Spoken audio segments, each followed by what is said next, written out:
Here we are.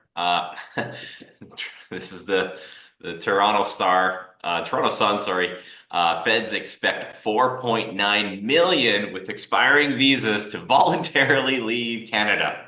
4.9 million to voluntarily leave Canada. So, let's step back and just look at some of these numbers because they're absolutely staggering. And if you take the budget will balance itself approach, I don't think it's going to work. And simply just repeating, bring it home, I don't think that's going to work either. So then we got to get some real some real grip on the situation here. So okay, this is Stats Canada. This is where we were at the end of 2020 in terms of population. We had 38 million people in Canada. Okay, and now they have this handy counter on their website, and they estimate the population in real time, and we're at 49.8 million. And let's call it that's going to hit 42 million. So for all intents and purposes, 38 million to 42 million in the span of 4 years. So what do you get? 1 million people per year coming to Canada. Like that's A million people per people year. coming per year coming to Canada. And how many houses are we building per year? Oh, not a million. Not a million. Not even 500,000, not even close. So, yeah. So, I mean, that's kind of what we have. You tie it back to some of these numbers that we start presenting. It's like I've been kind of pounding the drum on the job growth in Canada. You just look at the job growth in Canada. It's like, okay, we added, 600,000 public sector jobs in the last 5 years. Okay. And then we added, call it 900,000 private jobs. So, 1.5 million jobs. But wait, there's more. We lost 200,000 self-employed individuals. Okay. So you start looking at that. It's like maybe there's work for 1.3 million people, maybe. And the trend that I've discussed before is that the big change since 2019 is like the explosion of ride sharing and delivery services. And I see a bunch of numbers on that, but for all intents and purposes, I think I would estimate it at around 200,000 in that time period. So there's about 200,000, people who are, they're driving for Skip the Dishes or Uber. And so really when you start to see this small business that it's down 200,000, it's probably down 400,000 because, that they're not so these aren't businesses that are going to create jobs, but okay, I guess they're working, right? And so most optimistically, you got 1.3 million. But now you take a step back, it's like you have 4 million people who came. 4 million people who came, and only 1.3 million of them have something to do. Okay. What's happening with the other 2.7 million? And I start to get like the recent changes in the jobs, and we post this, quite often, where it's we look at the full-time jobs and the unemployment rate. And I always tell people, like, unemployment rate at the best of times is a really difficult number to calculate because you're attempting to establish who is looking for a job, which is, a subjective mechanism. It's not one that can be easily calculated. It just requires some estimation. So I prefer to look at the full-time job metrics because I think it's a little more objective. You either have a full-time job or you don't. But you start like looking at this, it's like we had 16.7 million full-time jobs a year ago, and now we have 16.9. So, just that trend, here it is. It's like there's 1 million people coming every year, but there's only 200,000 jobs being created every year. And that's a troubling fact. And finally, the federal government has kind of wrapped their heads around that. But like, I need people to like really just understand how crazy it is. It's like, well, just deport them, just get rid of them. Let's just get them out of here, right? Okay, I'm gonna like break something down that might be like a little bit surprising. It's like, okay, let's go with 4.9 million people. Just like high level math, 4.9 million people come to Canada. And I'm just going to focus on the most popular continent where people come from. They come from Asia. Okay, whether it's Southeast Asia or South Asia, they come from Asia. So it's approximately 62% of the people who come here are coming from Asia. Okay, so you have 4.9 million at 62%. You have about 3 million people coming from Asia. Okay, so to the people who say we're going to deport them. Okay,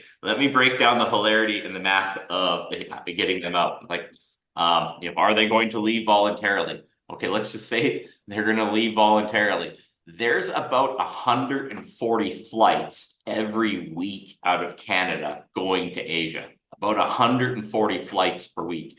The long haul flights have that's a high end. It's about 120 to 140. Okay, every week, Canada to some Asian destination, whether it's the place that they came from. When you start to see, it's like a lot of the Asian flights, it's like they're going to go to hubs. You're going to go to South Korea. You're going to go to Japan. You're not necessarily going to go to Bangladesh or India direct from Canada. So because that's a little bit, a little less frequency of that. So 140 flights going to some Asian destination. It has a capacity, those planes, of roughly 300. Okay. So you start to get a capacity, like the total flight capacity going out of Canada is about 42,000. Like you could move 42,000 people per week. Okay. That equates to 2.1 million, just shy of 2.2 million people. So in a year that you could theoretically, if the federal government nationalized every airline, both the ones who exist here domestically and the foreign owned ones, so if they take them by military force and nationalize those planes, and they start banning all international travel from Canada to Asia, whether for business or pleasure, and use all of those planes exclusively to move people back to Asia and then deadhead the planes back to Canada, you would still only move 2.1 to 2.2 million people back to Asia. It's like, and we're talking about there's 3 million of those 4.9 people have to go back to Asia. It's like the hilarity in this math is like it is an unsolvable problem in the short term. Our government says, oh, they're going to voluntarily go back to India or wherever they're from. Voluntarily. It's impossible for them to even do that because there aren't enough flights to make that happen.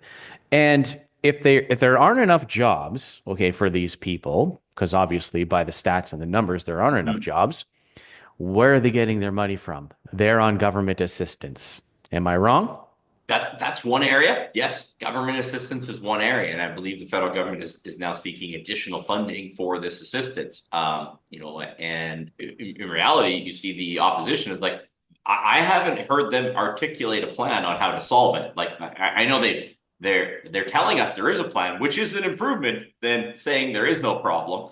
But there's really just the sheer mass of the problem. And so government assistance is one. The other problem that we see is any employer who is posting a job ad right now in Canada, the applicants that are showing up, an uncomfortable amount of the applicants that are showing up are people who are not legally allowed to work in Canada, but are trying to, get the employer to hire them illegally and willing to work under alternative arrangements. It's actually like a pretty cruel situation. And so, reputable employers like myself, it's like, we're just not going to touch it. But then you get the ones who are willing to touch it are the not so reputable employers. And they're going to say, well, you're not legally entitled to work here, so maybe I'll pay you a wage that's lower than the legally required wage. It's like, this is the start of the craziness that we're seeing. And so when we're looking at these job numbers, it's like, it is really tough out there. It's like, you can see like the median hourly wage is like, for all intents and purposes, we've had zero growth in wage growth in 10 months. See, absolutely zero growth in wages in 10 months, right?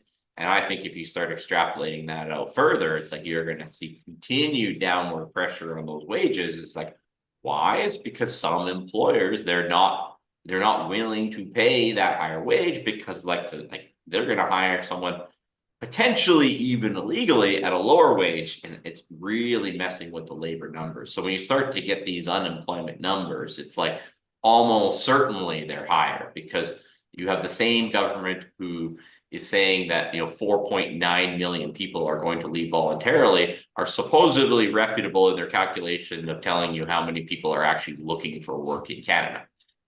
That's not going to work. I mean, the real math is like there's 1 million people coming every year, and there's only 200,000 full-time jobs being created, and you have 80% that are unemployed, right? And who's really going to bear the brunt of this is probably younger workers from Canada, students that are graduating from post-secondary, they're graduating from high school, going out into the workforce, where they're trying to look for a summer job, and you can just see it with the youth employment numbers. And it's a real problem, right? And we talk about it in Canada, but if you start looking at the rest of the Western world, it's like it's not an entirely unique problem to Canada, right? And you start having political leaders who, some of them are saying we don't even have a problem, it's fine, and some are saying we have a problem, but like no one seems to be like actually crunching the numbers. It's like, oh, if you were going to deport them, how are you going to do this? How many agents are you going to hire? How are you going to transport them? Because the last time I looked, the swim from Vancouver to Japan, it's like a long swim. It's I don't think a lot of people. I don't think they're going to make it. They're not going to make it. Like, this isn't swimming the English Channel. Like you're not pushing them back across a land border.